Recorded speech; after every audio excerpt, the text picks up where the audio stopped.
Why? You've already won.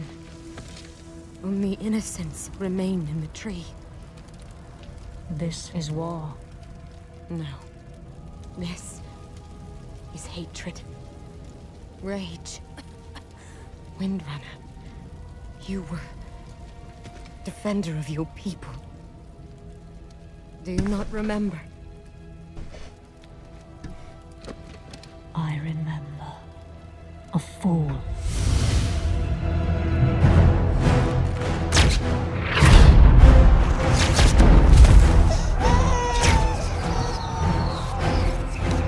Take her! Run!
Understand.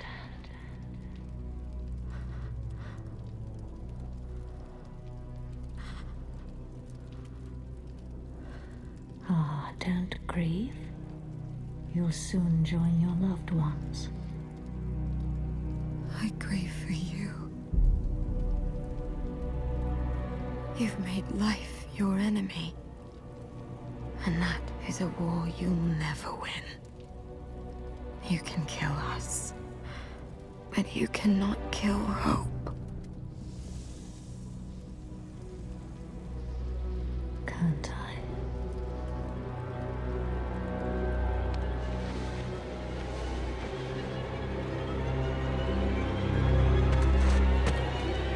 Burn it. Burn it!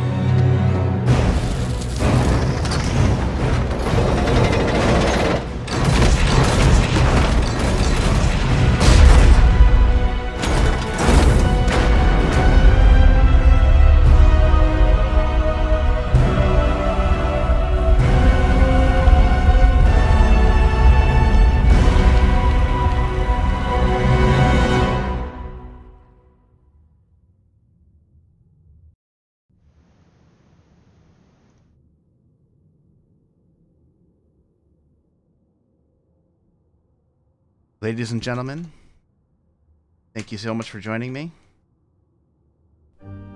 We are gathered here today for Heroes Lounge. I have the score completely wrong on the overhead right now. Sorry to the teams for being a little bit overdramatic, maybe? And I gotta clear the score out, but thank you so much for joining us. We've got 2+2 versus the Night Owls. I don't know why my video capture device is not working. I'm going to go into properties. Maybe that'll do it. I don't know, but forget it. We're just going to go and look at the maps. There's no maps right now because this is an empty void right there that you're looking at. But instead, we're going to go to the draft.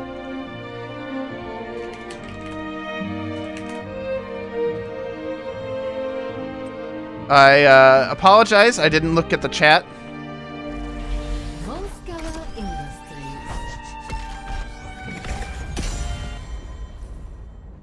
Let me pull this up.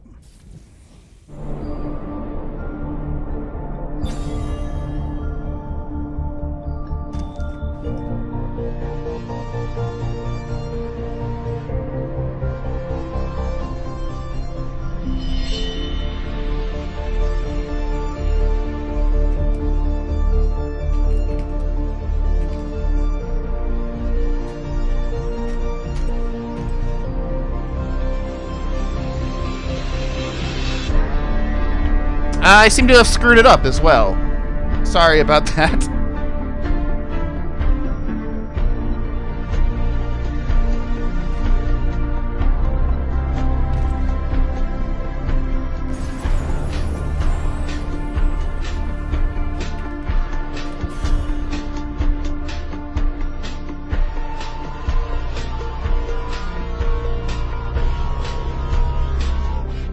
I have to remake the game. I apologize.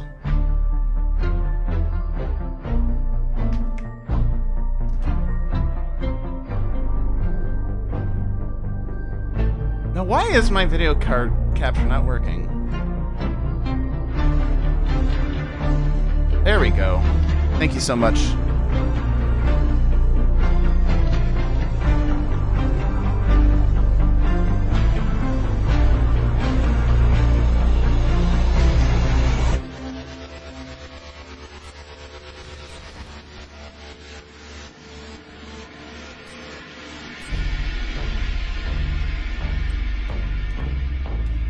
I got the first pick team incorrect. I apologize for this.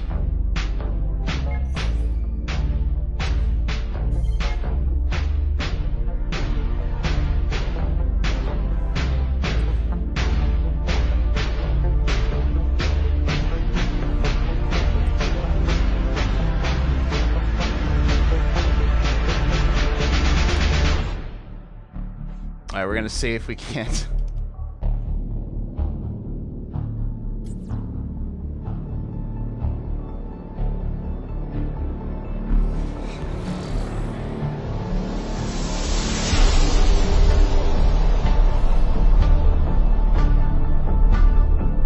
Alright, there we go. I'm back in the game.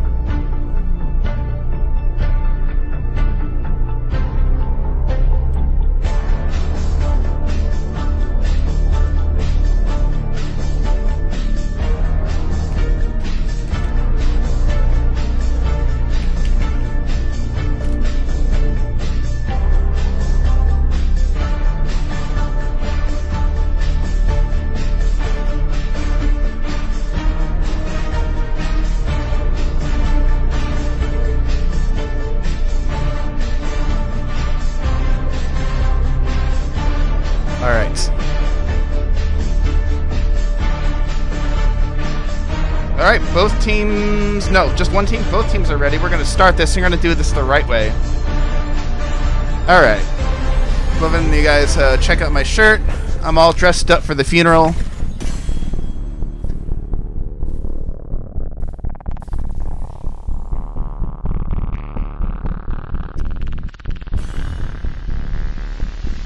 We're going to start with first band belonging to 2+2. I'm going to turn this down a tad here, if I can. That's fine. It's loud. I don't really care. Y'all can hear me, right? We're going to get Diablo and Maiev band out. I'm going to actually bring up the energy here for a bit because we're going to have some fun tonight. Thank you guys so much for joining me. I got a little flustered there because I kind of fudged everything up. Yeah. So I was so focused on the cast that I messed up first pick, but I'm glad y'all are having fun. Thank you guys so much. We have the Garrosh, Maiev, Diablo, and Malthael band, so I assume 2+2 maybe trying to ban out the solo laner. Tyrande being picked up. Tyrande's a very good healer right now. She's basically OP at the moment, so...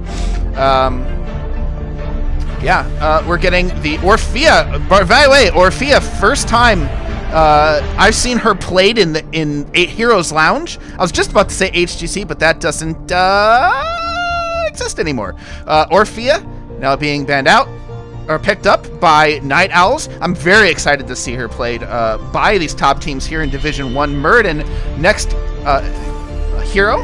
Blaze and Genji being picked up. Now I can see why they didn't want the Malthael. Blaze is now the master double soaker on this map. It's going to be better than... it's going to be good, very good for them. If you pick Malthael against that Blaze, the Blaze is going to have a really hard time, you know, getting the soak taken care of. Genji also a very strong pickup.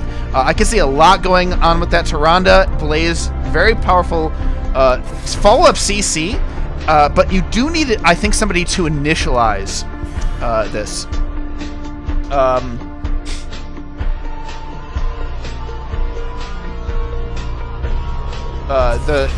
Like you need a stun tank. You need somebody to start the CC chain that Tyrande can then follow up on. Diablo is banned out, so that's normally your pick for that. But then we have Night Owls picking next.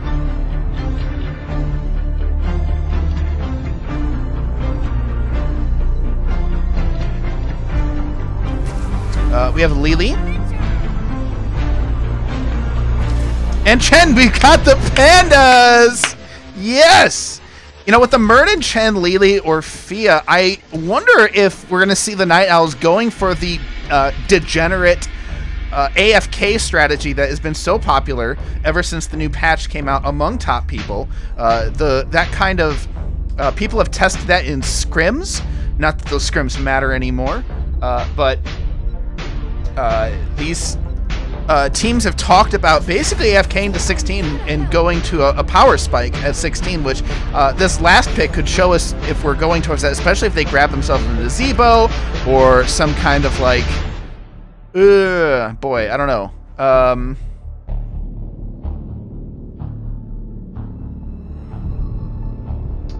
Zeratul would be another pick, but Genji, yeah, there's the Anubarak. It's the setup CC into the Genji, Jaina, Tyrande Blaze. That is a very powerful blow-up composition. But there's Hanzo. That could be very good. All right.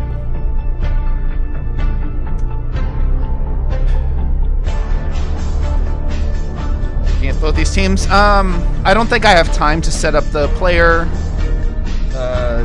names flying into the screen or whatever, so I'll just announce them.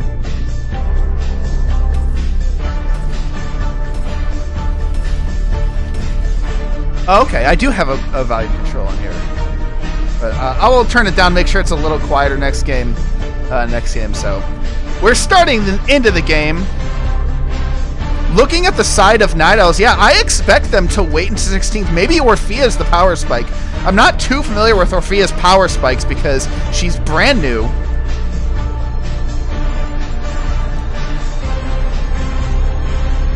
But we're going to see what Night Owls does with it, and into the game we go.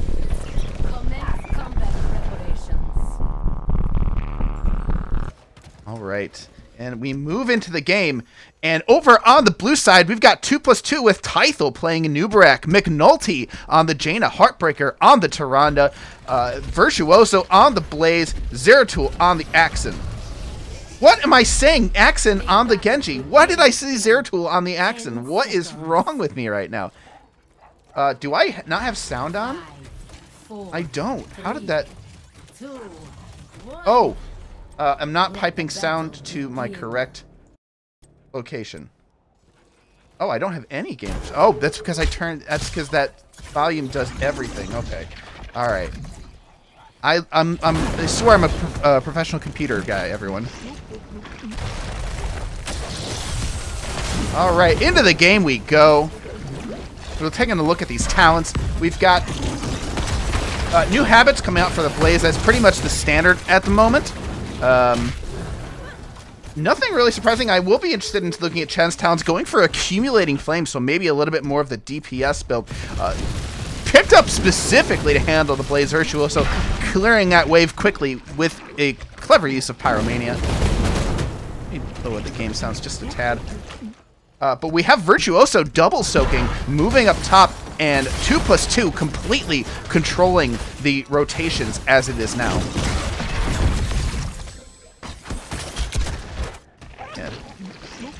Virtuoso can basically rotate between these two lanes. Chen just cannot keep up with the clear of Blaze Genji, and Tyrande will be taking up.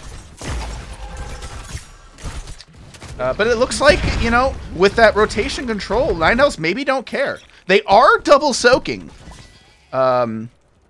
enabling those rotations, so maybe they're looking for kills. So not exactly playing the full AFK, but Chen has no problem freezing this lane. He doesn't really care if Blaze clears this fast. The only problem is that this allows Blaze to move in against the 4-man. So, interesting strategies from both of these teams. And now we're going to see Night Owls grabbing the camp. Grabbing their own little turrets. They're going to be able to put it on the point. Now, that with the rotational advantage, 2+2 is grabbing the support camp, the elite camp, as it were. Chen down here by himself, just literally AFKing, soaking the wave, not wanting to push it up. And let me get some music in here.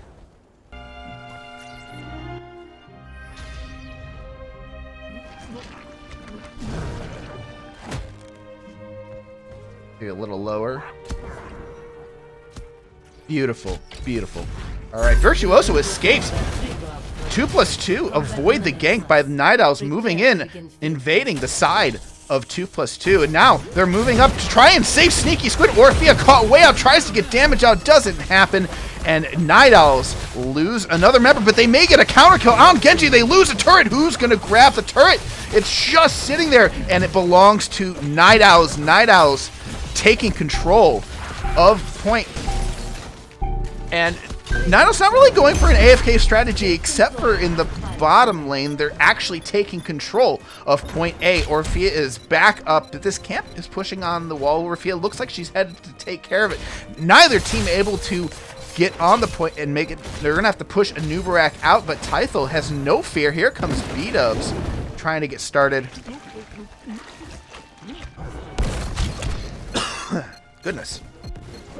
They finally clear the camp out, and here comes 2+2. It's a 5v3. B-Dubs backing out.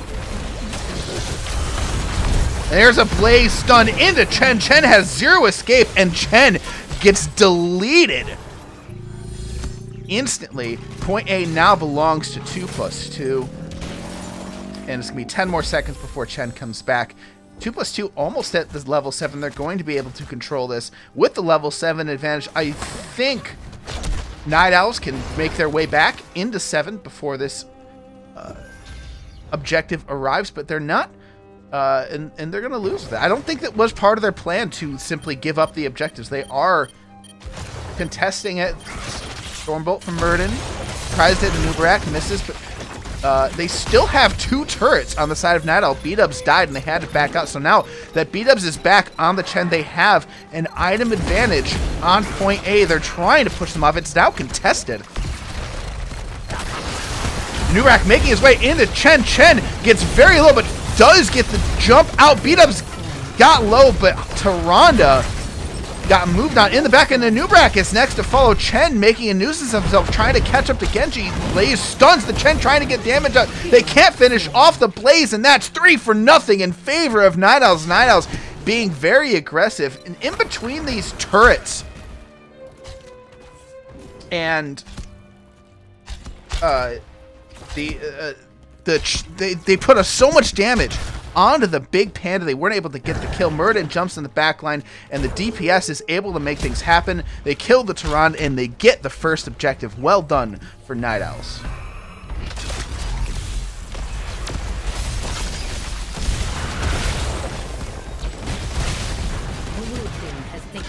Night Owls make quick work of the front wall.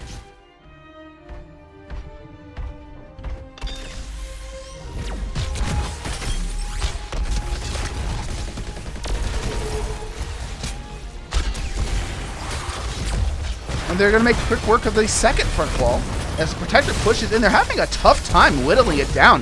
Walks straight to the well. They want that well for point B. They shoot the laser out to try and peel for the Protector. They're getting so much damage on the Protector, none of the rest of the team can come up.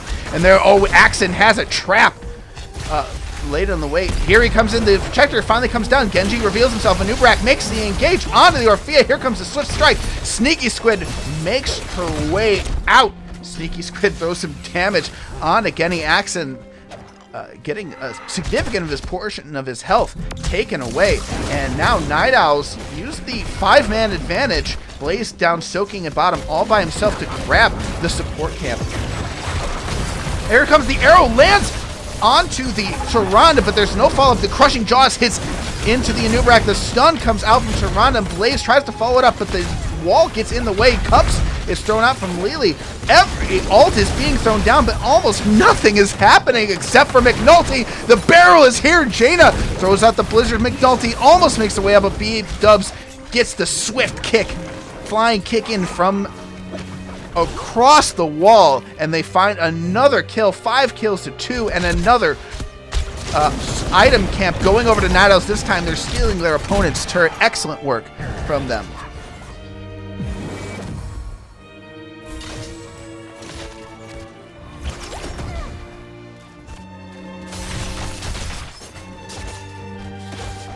Now, just Lily grabbing a turret camp. Orphea's gonna help speed up the process. It will take Lily a very long time. Axon in the bush.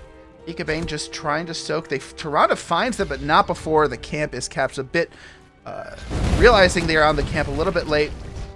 2+2 grabs their siege camp. These robots will be pushing into the lane.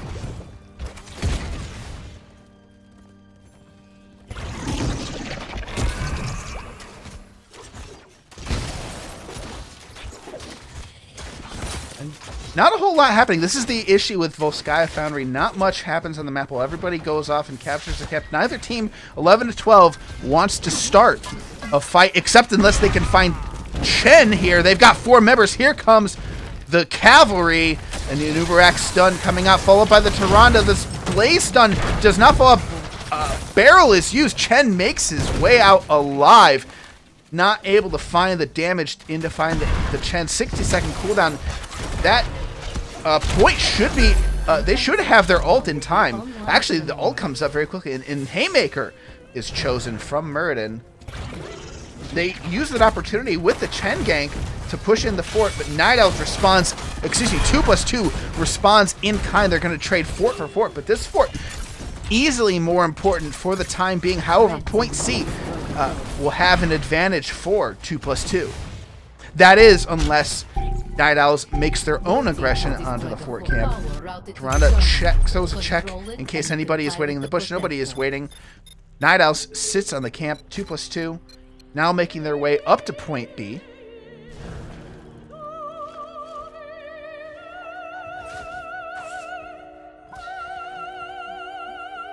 Muradin trying to watch the rotations.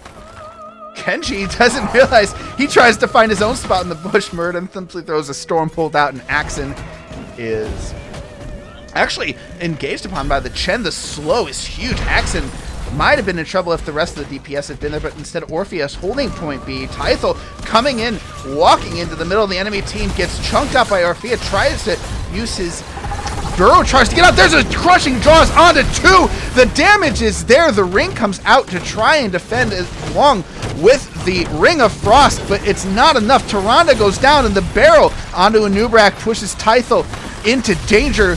Uses the Bro Charge to escape. There's a Blaze stun onto Sneaky Squid. Orphea's looking dangerous, but instead they get the return kill onto Anubarak. Cups saves everybody's life. Genji in the middle trying to find a kill goes down. The Muradin Playmaker kills Genji, and Virtuoso is the only one left standing. They may get a full team wipe, but no, Virtuoso has the jet propulsion as they escape. But the Protector now pushing onto the wall of 2+2. Night Owls having a huge, huge victory for themselves in that fight. And I think they can probably get keep with this. Everybody is back alive, however, on the side of 2+2. The laser comes out, misses. Fortunately for 2+2, they're whittling this down. They're not going to be able to get a keep. The defense is mostly successful. However, half a keep is a lot. There's a big punch from the Protector. Everyone has to back off, and both teams mutually decide to make their way out. Muradin, though, looking maybe for some kind of engage, doesn't decide to pull the trigger against Genji. The Protector is done, and it looks like Night Owls might be planning for an engage. They decide instead to grab the support camp. Muradin anchoring in the side bush. And 2+2 want to make something of this. Muradin comes around for a flank. The Starfall is out. Sneaky Squid goes down. They find an Orphea kill in the backline. B-Dubs is next in line, but he's a little close to their gate. The Blaze bunker comes down, saving everybody from the Hanzo return damage. And 2+2 steal the support camp with an amazing engage. They find the Orphea in the backline. And Night Owls, frankly, caught flat-footed in that engage.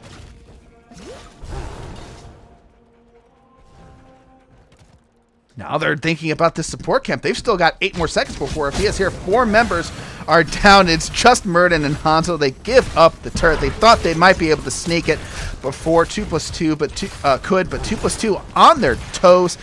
ready to roll, move their way right towards the opponent's turret camp without hesitation, and they take it. 2+2 now thinking about their own support camp. Genji hiding in plain sight. Genji's a very good anchor. If he has his Swift Strike up and he's not worried about instant CC. So if he stays away from Murden, he can get good vision on the team. They've got the Tyrande vision. Siege Camp picked up for Night Owls. And here come the periodic catapults pushing this wave in both teams, grabbing their Siege Camp. The Siege Camp from 2+2 is going to negate this push from the Night Owl Siege Camp, and now Jaina will clear it to try and put some reverse pressure onto the fort of Night Owls. Thank you so much, One Mega Man fan. I really appreciate the host. Thank you, everybody, so much for joining us. If you're just joining us, we have Division 1 Heroes Lounge with 2+2 versus Night Owls. This is game number 1. And here, a jump by Chen into the barrel. The bunker has to be used. Virtuoso might still be in trouble. Gets back into the bunker. The jukes are real, but now pushed back in. The new habits cooldown allows Blaze not to be CC'd, and the rotation from 2+2 is swift, and it is brutal as they grab 2 kills onto very squishy Lili and Orphea.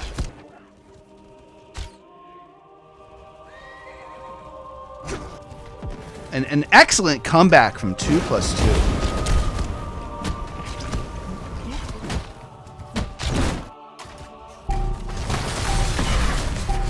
And they're pushing it in all with all their worth. They know that they're on point C. They're pushing in the bottom lane, which is where the objective is. Night Owl have no response to this. They're instead soaking in the rest of the lane, and this is going to be a free front wall for 2+2. Hanzo trying to just send some poke damage their way to push them off the keep, and they're happy with it. They've got Genji on point. They don't want to take a full fight with one of their main DPS players. Look at that. I love you, Axa. This is beautiful. That's just poetic. I love it. Just going nowhere like Heroes of the Storm.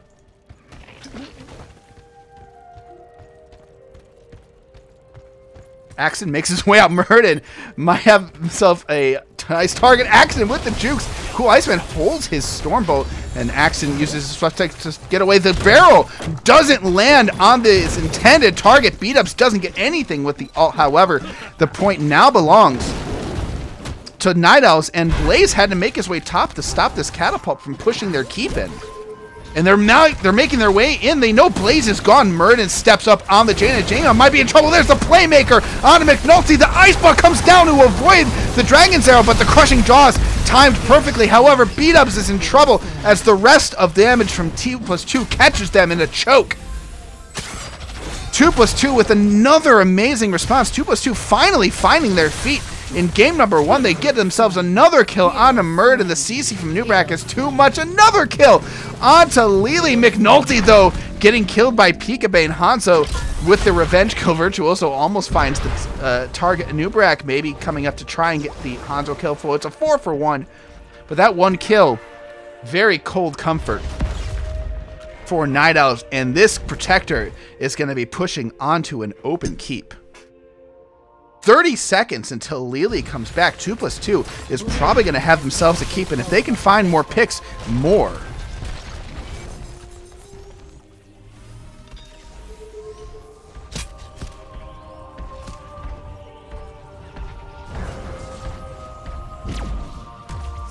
Protector pushing on the fort.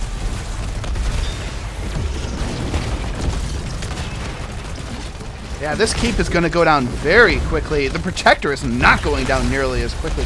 Hanzo and Orphea have decent poke damage, but this is not able to get down the 17-minute Protector. The Protector happy with the keep. They're not trying to find kills. Jaina, without Jaina, and with these catapults pushing into this keep. Now, see, this is the point where catapults might be helping the team. It does force Blaze to go back and protect their keep. However, without the Jaina, they're not really able to push onto core.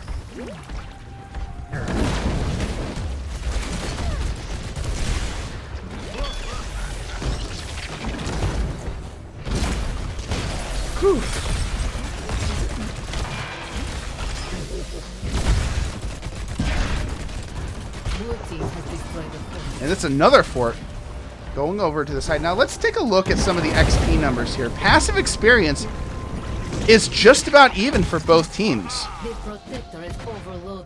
And I'm pretty sure that's not really a surprise because both teams have kind of been even in structure.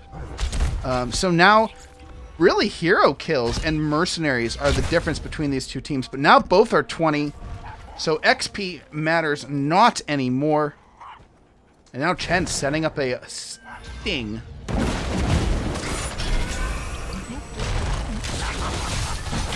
There's the Chen. There's a big stun and the Chen. B-Dubs is in trouble. The arrow tries to peel for him. Hanzo play the game, makes its way in. They're getting so much damage in return. Chen is dead, but can they find a return kill on McNulty? But no, Murden's health bar is not lasting long enough. Genji gets into the backline. Cups will not be enough to save you. The cocoon comes out for good measure. Lily is left all alone.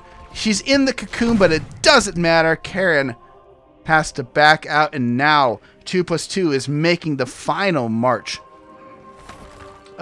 Yes, I am Ghost Dunk. I am the caster.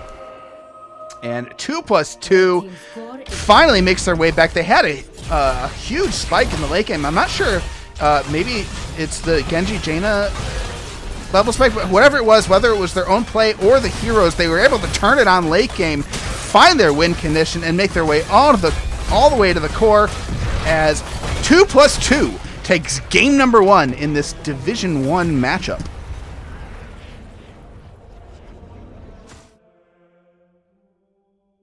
All right, we are going to make our way. We're going to show you the talents real quick. I am going to get the next game set up. We are going to show you the stats and the talents real quick, but we're going to get to game number 2 very shortly. Oh my god. Hello. I need to adjust my camera here on this angle. Hey everybody, how's it going down here? Hi. Okay, so I'll see you guys soon. Stick around for game number 2.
Alright, everybody, welcome back. Let me fix my stupid video here very quickly.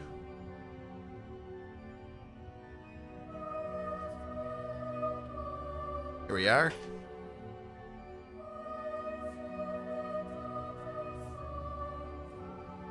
Alright, thank you so much. I'll see if there'll be a post-game interview. There'll be no replay analysis because I ain't got that time and I ain't got that kind of equipment. But we're going to get right into the draft. It is Tomb of the Spider Queen. I'm going to update the store very, very quickly. 2 + 2, 1 point. We're going to update that, and there we go. Into the draft we go.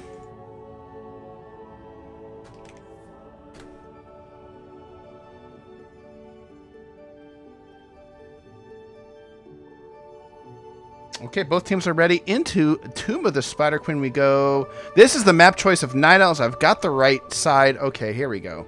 Now we're ready to stone. Tomb of the Spider Queen.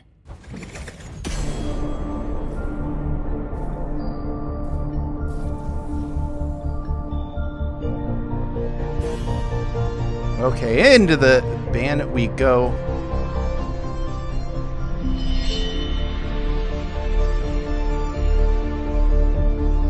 And I wonder how teams are going to change their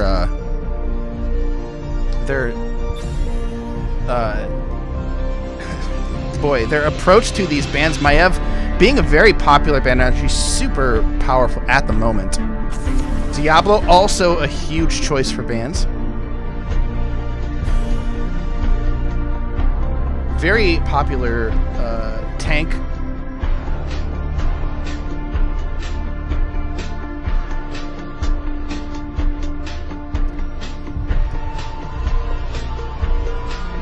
I have to wonder if we're going to see a Genji here. I'm not sure what else we can see.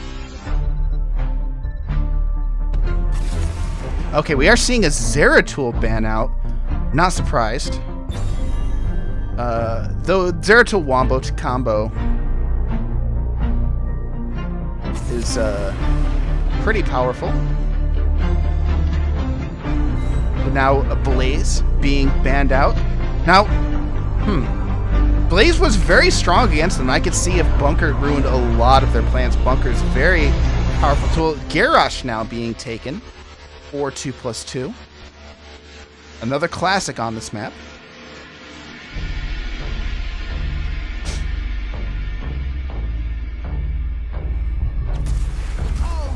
And Lucio Jaina, what is happening? Now Lucio is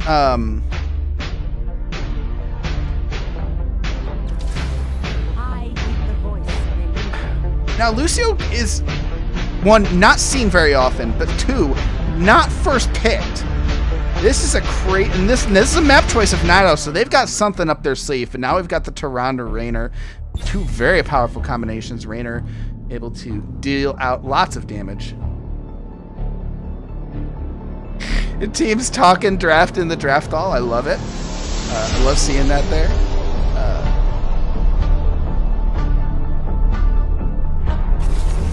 But Genji, next to be banned.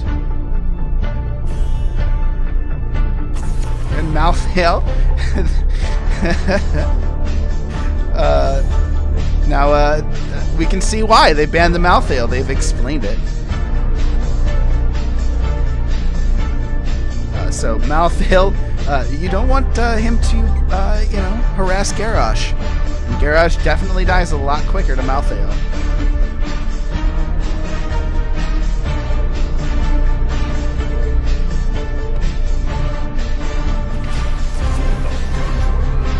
And there's a Zul'jin and Nubarak. My goodness, is the whole idea to just use Jaina and Lucio reverse amp to slow everybody down to deal out the Zul'jin and Jaina damage? Very interesting. I'm really excited to see how Night Owls will play this.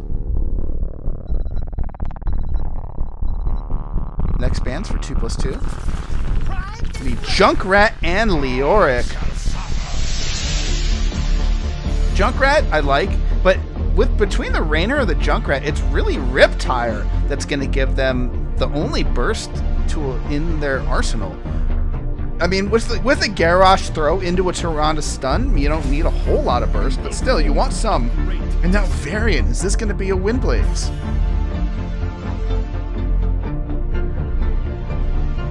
But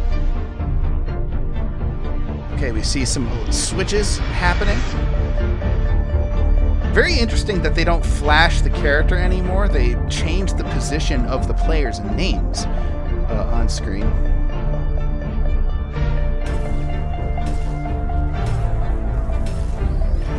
Alright, into the game we go, and Night Owl, I'm trying to figure out what their game plan is. So many things you can do with the Varian. And the Anub'arak Cocoon can be very good for, you know, chasing people down with the Lucio. If somebody gets onto the Lucio, you can maybe cocoon them, but not a whole lot of really good cocoon targets on the side of 2+2. All right, into the game we go. We're gonna prepare ourselves for the battle beginning. And on the blue side, we've got 2+2 with Tythel on the Garrosh, Virtuoso showing off his Leoric taunt, McNulty on the Raynor, Axon on the Junkrat, and AFK in base, we've got Heartbreaker on the Tyrande. On the red team, we've got Night Owls. Oh, I need to switch the camera position. We've got Night Owls with B-Dubs on the Zul'jin, Sneaky Squid on the Jaina, Pika Bane on the Anub'arak, Karen the Fish on the Lucio, and Cool Iceman on the Varian. We're going to get going in the game. Let's show you some talents here. No real surprises. High King's Quest for Varian, so it is probably a Windblades. And Zul'jin going Bone Slicer. There's a throw on a Cool Iceman. Backs out, and Tythel taking a lot of damage from the Jaina. But no real kills or serious problems for anybody. Leoric going Aussie and Renewal, Virtuoso using it right away and now making his way down to the bottom lane. Varian is trying to get ahead on minion clearing, but here's a Anub'arak caught in the back side of 2+2. Pika Bane taking a lot of damage, does have a burrow charge out, has to tap though, and now they move on. 2+2 is now controlling these rotations. Pika Bane, though, finds himself a Junkrat, but the bomb will allow Junkrat a nice, happy escape. 2+2, though, well in control of these rotations. Now, Night Owls making their way back.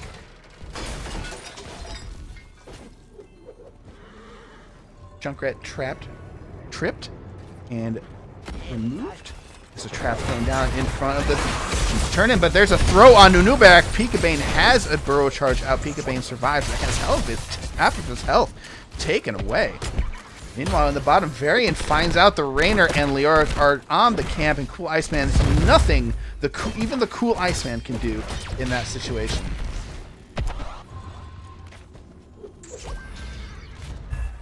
And that allows the Siege Giants to be picked up by 2+2, and here's two members going on to Varian, and Cool Iceman realizes he has to get out of dodge quickly as the Sheriff arrives and pushes the Siege Giants in. Meanwhile, middle, we've got a bit of a skirmish, nothing serious. Garrosh not finding any throws, no kills or stuns, and engages coming out from the side of Night Owls. But 4-3 right now as the superior XP position belongs to 2+2. Tyrande finds everybody, and those mercenary camps, give them a healthy amount of extra XP. But it looks like minion and structure damage are just giving them the slight edge that they have. Oh, there's a throw onto Zul'jin. B-Dubs is in trouble. Here's a stun. Anub'arak dives in to peel, has a shield. Tythel now getting chunked out by the Zul'jin. Tyrande also in trouble. B-Dubs trying to get as much damage as possible and trying to stack up that trait for Zul'jin. But no kills so far for either team.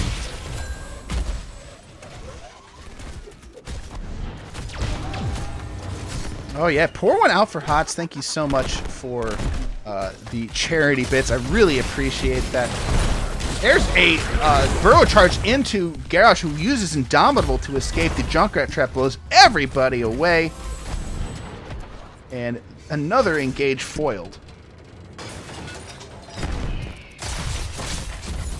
Junkrat hit by the Nubrak stun. Nubrak tries to go in to make something happen, but the DPS is not there to follow up. McNulty uses the penetrating round to push Zul'jin back, and everything once again is fine. Sneaky Squid gets the turn in, and gem count pretty even for both teams.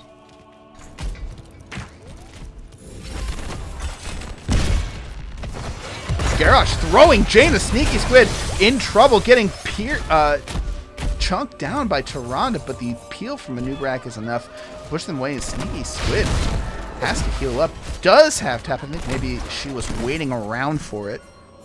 No, Varian now turning in, gets 13. The stun from Nubrak. Varian is making his way in. The 2+2 gets the turn in. Leoric Wraith walks out. And there's a Nubrak that's in trouble. Garrosh is going to get the throw onto Peekabane. Has the Bro Charge out. Is it enough? Down to 70 health. I think he got down to 50 health. Junkrat moves in trying to get the poke damage from his grenades, but Peekabane makes his way out and doesn't have time to back Junkrat in the side. Throwing the bomb over the wall stops Peekabane's back, and now backs just in time, but the Web Weavers are here, and Nubrak is spending all his time getting back to the base. Sneaky Squid takes a lot of damage from the Spider Wave. Meanwhile, down in the bottom, nothing much happening, although Varian is having trouble killing the Spider. Spider in mid is almost dead, but 2+2 pushing on top, and this is a very successful Web Weaver push. Taking a look at the XP, it's all the minion soak. Somehow are able to get 2,000 more minion soak with their rotations, and that puts them a full level ahead. There's a throw on to Peekabane. The Burrow Charge comes out. Garrosh taking a lot of damage from the Zul'jin. And I wonder how many stacks Zul'jin is at right now. Let's see if we can get 41 out of 150. So far doing it. I guess I actually don't know the standard for how much Zul'jin is supposed to stack. Now Cool Iceman still down in the bottom. Shatter their constructs. Deliver the gems to my altar before your enemies. I thought for a second that I had forgotten. I mean, my God, there goes a stun onto McNulty. McNulty's taking a lot of damage. Raynor is in trouble, and down he goes. Lyric can't get the heals, and Wraith walks out to save his own life, and that's the first kill going over to Night Owls. And that grabs Night Owls their own turn-in. We're going to see what they do with this turn-in. Now, Axon, though, getting the fort. But Tythel, in the meantime, Garrosh stuck in a very bad place, gets caught between the entire team, and another kill going over to Night Owls in time for the Spiders to show up.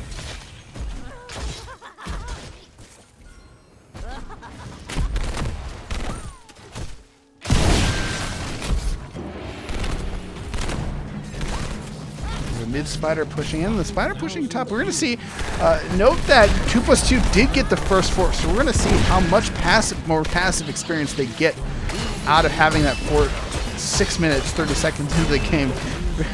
Varian AFK right-clicking on the Spider, down in bottom. And the Spider pushing in the top wall as Night Owls trying to get as much in here as they can.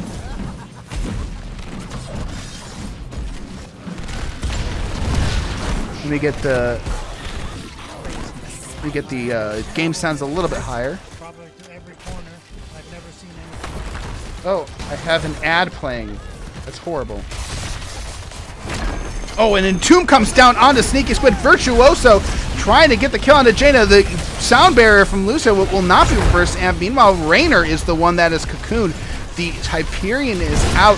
No kills for either team, but a lot of ults used on both sides. Riptire still available, though, but so is Taz Dingo. And the entire time, Varian has been getting this camp.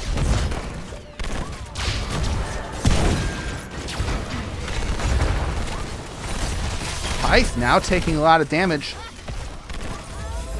That Web Weaver phase ends, and an Entomb from Lyric forces an engage that doesn't grant any kills, and now 2+2 is trying to keep up the pressure in mid lane. Varian grabbing the camp. But now 2+2 taking this opportunity to net themselves a decent amount of their gems turned in. But Leoric, wait, who has most of the gems? Is it Junkrat? Yeah, it's Junkrat Axon now getting a turn in top. That's going to leave them with 1 gem left to go. Leoric, the final piece of the puzzle. However, Night Owls have their own exact turn in. Both teams, for a few seconds, the lag is maybe on my end. I'm not sure, but there's an engage onto Leoric. And Leoric survives for now.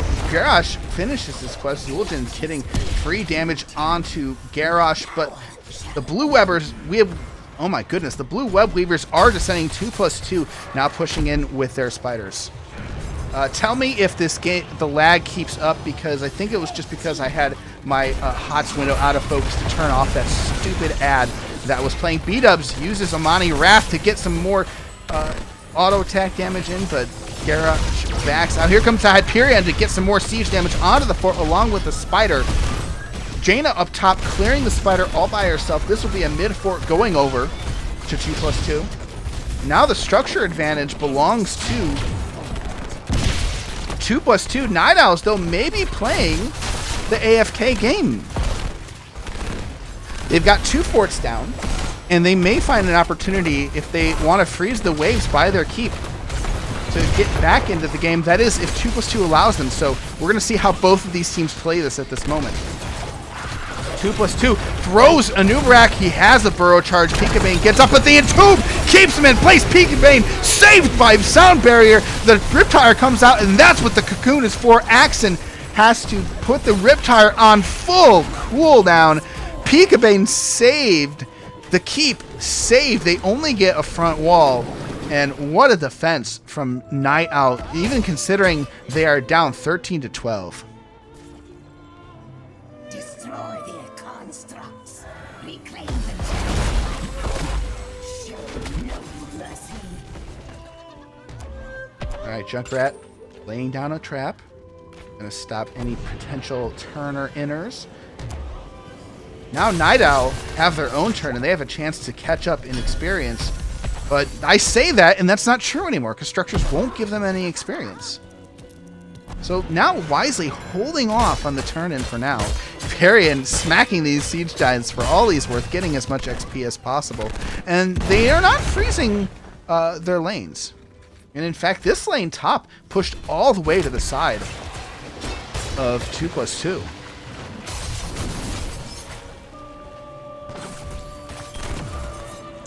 Now, Night Owls finally getting themselves some gems turned in. They're 2 away. B-Dubs getting something, but they're not going to let them.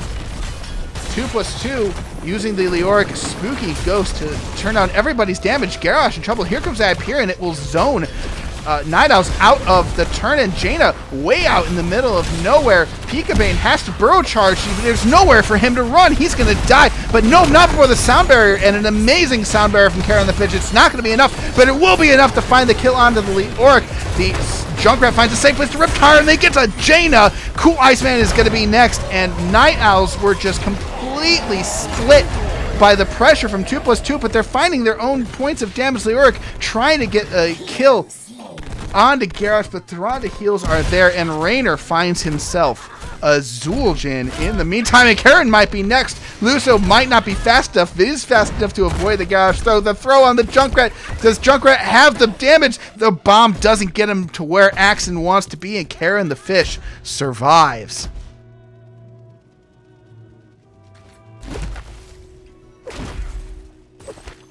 Oh my goodness.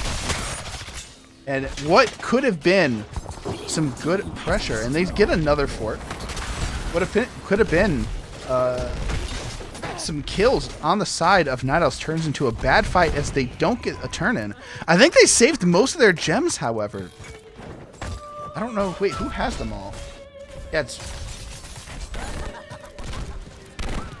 Wait, who has... Oh, it's Lucio who has all the gems. Karen the Fish, All-Star, saving those gems, and there's the Entomb on a sneaky squid. There's nowhere to run. The Sound Barrier is back up, but Jaina cannot survive through the Starfall. Another great Entomb from Virtuoso, who is making really good choices with the Leoric Entomb. Once they get to 20, watch out. Now it's 16 to 14 in favor of 2+2. You'll see most of that coming from the advanced minion soak. So they've managed to get more minion soak, even with Force down, along with more hero damage XP. And look at that passive XP difference. That's about 3,500 extra passive experience for 2+2 because of those forts. Raynor now throwing up that Fury, and they're trying to get themselves to keep. They're using the 16 advantage to push into the base of Night Owl's. Pika-Bane is getting chunked out, but he's going to survive. They're not focusing on him. They're focusing on the keep. A very wise move. Virtuoso has Entomb, is looking for a target, but Night Owls have learned their lesson, and the first keep belongs to 2+2.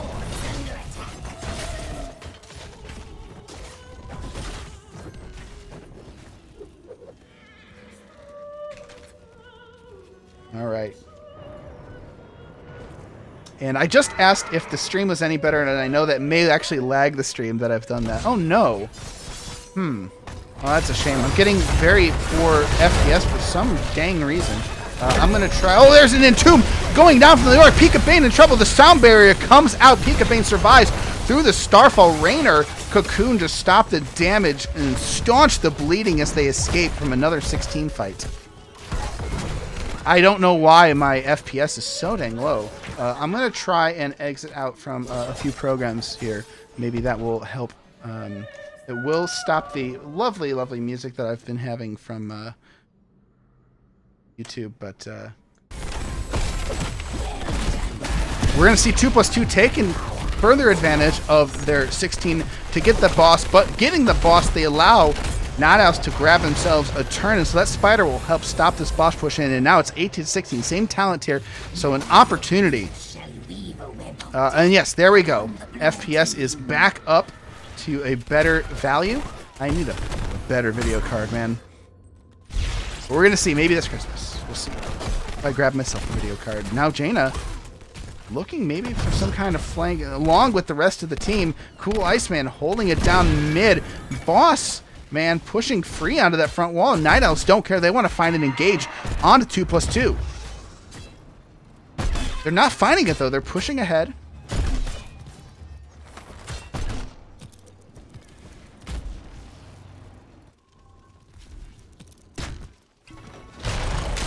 And there's the stun going on to Leoric, but using the spooky Wraith Walk to turn everyone's damage down. Amani Wrath used by Jordan to try and get some damage. There's the Junkrat Riptide coming out. Jaina uses Ice Block as soon as possible, waits for the Ice Block to come back, and Sneaky Squid gets the Riptide, gets the rest of the damage, and Jaina goes down. They're not able to stop him. However, Virtuoso taking a lot of damage. It's a 1-for-1 so far.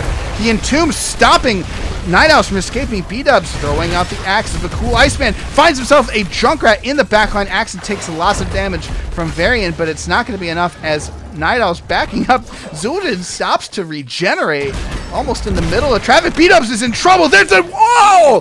Tyrande with the owl takes out Zul'jin. They never saw it coming, ladies and gentlemen. And I can't see chat anymore because I turned off my Firefox to try and get my FPS higher. So I can't see any of your lovely comments, so I apologize for that. And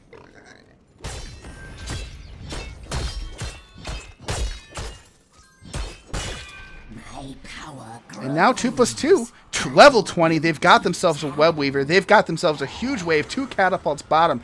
They need to clear this, and yeah, Sneaky Squid stepping up, getting rid of the catapults, but they've got catapult and a siege giant camp and the rest of the team. 2+2 looking to aim at the bottom camp as this lane is pushed the farthest in. They're trying to get the front wall down as soon as possible. Cool Iceman steps up with the Varian. The Nubarak goes into the enemy team. There's Starfall, the zone of the rest team, but Virtuoso getting very low. The Entomb Silence comes out, but only out of the Nubarak. The sound barrier is here. The Riptire in the back of the team. Cool Iceman getting so low. Varian falls prey to the Riptire. Zul'jin is next. Zaina has to use Ice Block. Anub'arak killed in the backline, and it could be all over for Night Owls as they get deleted faster than HGC. This keep is next. The spider is on the core. 2+2 walks right past the keep and into the core, as this is going to be GG as 2+2 take the series 2-0.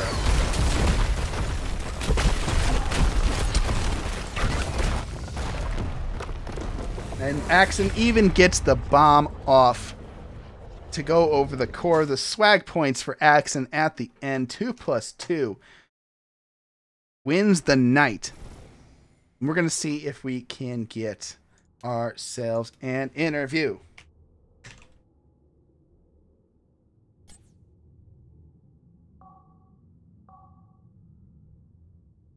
And we will. We will absolutely get ourselves an interview. Okay, we got the talents. And here we are, ladies and gentlemen.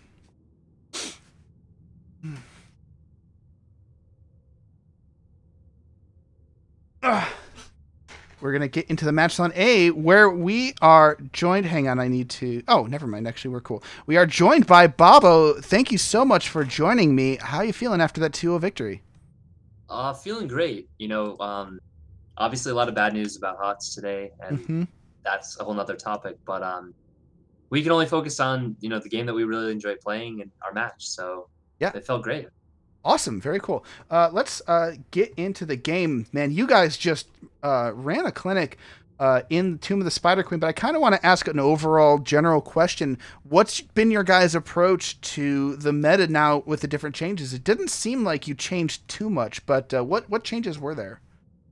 So I'm not crazy about this patch. However, with the change to the forts and keep, you know, giving you like passive XP, I think it's not as bad as it was gonna be.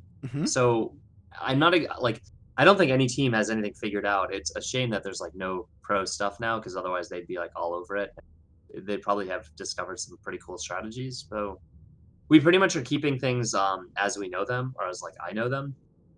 So that's why, as far as our meta, we haven't changed it at all, even though I do imagine certain heroes are a little bit stronger and certain heroes a little bit weaker. But we wanted to play the things that we've practiced, and we feel really strong about that. So that's what we did.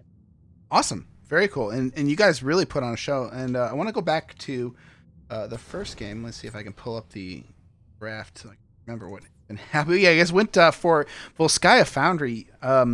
This is the first time I've seen Orphea in competitive play. Have you guys scrimmed against her? What do you think of her power level? Orphea is super strong. Like a very good pick. The problem is we've had a little bit of roster change and stuff. So the person that can play and would play Orphea for us wasn't here tonight, and probably won't be. So we didn't have an Orphea player because I don't play Orphea. So in the first draft, we kind of it slipped our mind, and I think Orphea did a really good job for them in that first game. Because we think her priority is really high, but I can't play her. So there you go. And as far as the second game, they banned her, so they kind of avoided the problem. We were definitely considering banning her as well. Okay, gotcha. And you guys faced an very unorthodox composition on Volskaya Foundry. Chen really set you guys for a loop with the barrel, and along with the Murd and Playmaker, you guys brought it together in the mid game and started winning team fights. Would you attribute this to a particular power spike in your composition, or would you say that you just figured out how to handle what they were throwing at you? So I think the Night Owls are, I think, mainly a West Coast team, because I haven't been playing a ton recently because of like a lot of other stuff, but I normally play a ton of HOTS, and I didn't really recognize anyone on their team other than B-Dubs. So I was like, oh, they must be all West Coast server. But I knew B-Dubs, and he's like one of, if not the best, Chen in North America. So we kind of were expecting it, and like when you play against somebody who's so good at one hero, you either say, all right, we're gonna ban it because they're dominant with this hero, or in the case of Chen, you're like, okay, we're gonna let this go through because it's he's really good at the hero, but it's still Chen. And I think for that game, I don't think we were we lost the very early game, and I don't think it was because we actually lost the first fight on Volskaya, and that was before Beryl came into play. I don't think it was really the Chen. We blew him up immediately. I don't think it was a good pick, and I don't think it had a lot of impact.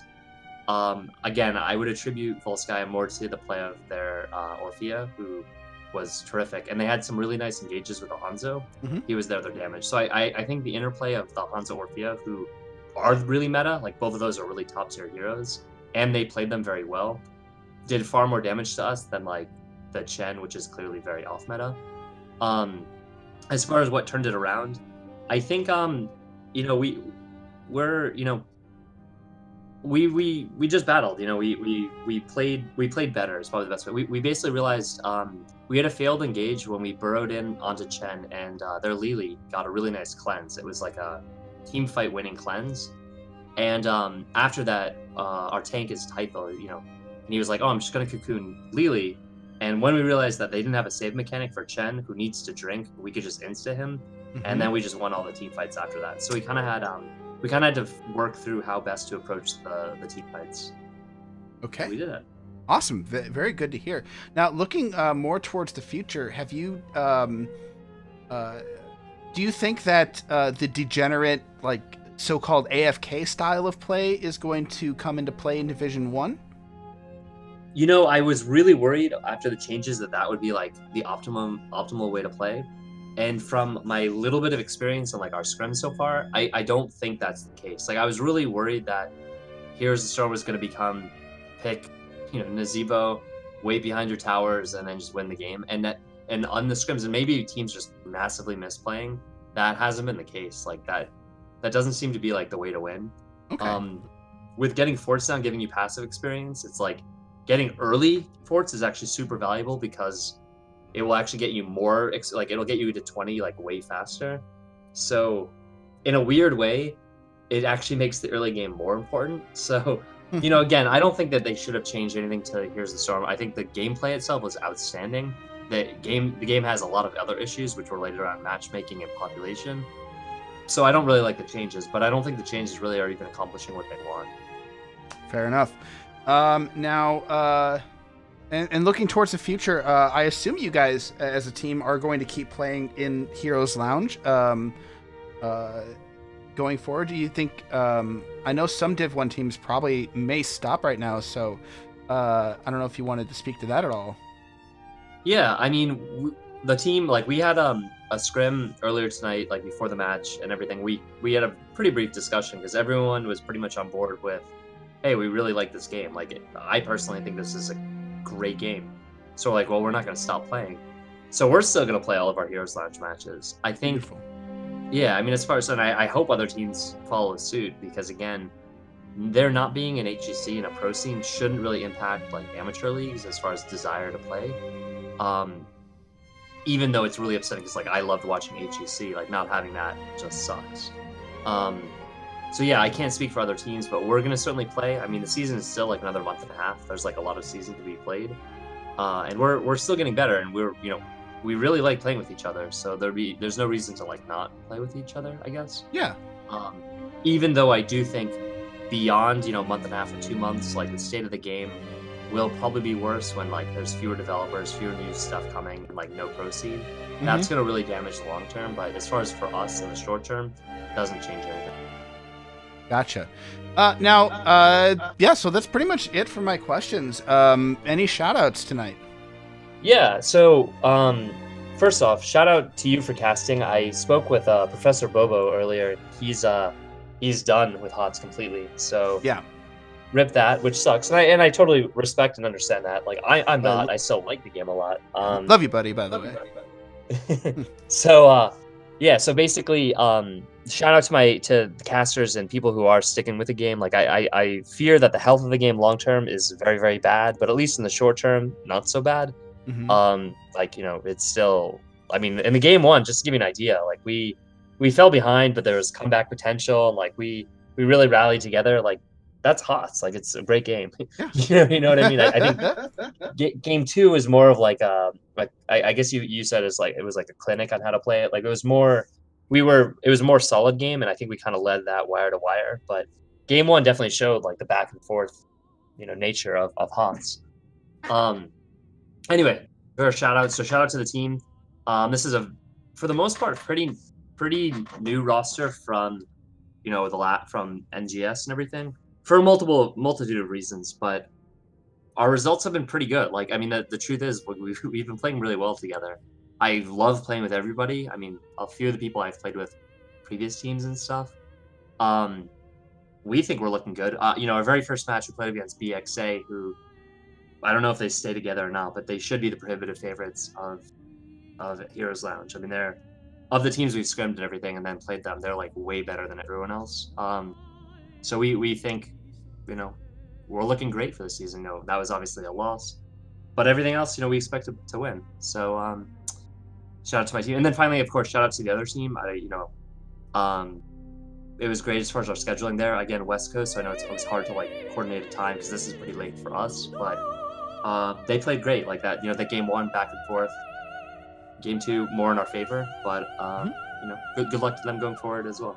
And I hope they continue to play, of course. Awesome, excellent. Well, thank you so much. Do you go by McNulty, Bobo? I don't. Doesn't matter. Bobo. Both. I have two accounts and odds, and I go by both. There you go.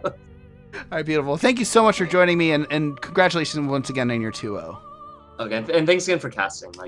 You got it, and I really apologize for the delay at the beginning of the game. I got a little too excited about having fun with. Oh no, some people on my team watched the warm up. I haven't seen it yet, but they were really pumped about it. They enjoyed it. I think it was more just because again, it's for me, I stay up late, but they don't. So. Yeah. We just wanted to get things rolling. Yeah, no, I try to respect players, unlike certain organizations. Yeah, I hear you. All right, well, thanks again. All right, thank you. All right, catch you later. Bye. Good night. Yep. All right, ladies and gentlemen, that was 2+2, 2-0 at the Night Owls. But I'm Ghost Dunk. I will be streaming Heroes Lounge games all season long. I will stick with it. I will probably be doing NGS. Almost certainly, actually, casting NGS. I will still be casting NGS next year. But today was a rough day for if you're a fan of competitive Heroes of the Storm, the real way the game should be played. And yeah, it's kind of rough. And all kidding aside, I hope nobody took my intro the wrong way. I respect the HOTS team very much. I really appreciate all the work that they've done. It's really rough for the powers that be to have done what they did. I think it's a bad decision, and it was mostly disrespectful. And I really feel for all the players. I know a lot of people personally that were preparing for dorms and really wanted dorms to continue, and they were banking on it. They're getting ready now. They're putting in the work. And I know people personally, Zergling, one of the very first, I cast him so long ago when he was on Rixer for Kids on Chair League. And I really appreciate the effort that they put in as Scythe Esports to get into HGC, and all that effort, just kind of vanished. They wanted to get their time on the stage, and it just didn't happen. So I really feel for you, and I don't want, I've got this dumb shirt on, and I hope everybody realizes that this is, a notion of respect for, a notion of respect for the people that play this game. Thank you guys so much for watching. I'm going to keep streaming because it is funeral night here tonight. We're going to play some Heroes, I think. I'm just going to have some fun. Hope everybody sticks around. I will be restarting the stream to get rid of the delay and to get to a different scene, etc. And I hope you guys stick around for the rest of the stream tonight. Thank you guys so much for watching. Once again, we've got 2+2 going up 2-0 over the Night Owls here in Division 1 in Heroes Lounge. Make sure you follow me at twitch.tv/GhostDunk or hit the follow button below. And if you're watching us on live, and if you're on YouTube, come check me out. I'm on twitter.com/illuminatedwax or @illuminatedwax, as they say. Thank you guys so much for joining me. Stick around. I'll be right back. Should I say goodnight now? I don't know. Love you guys. See you soon.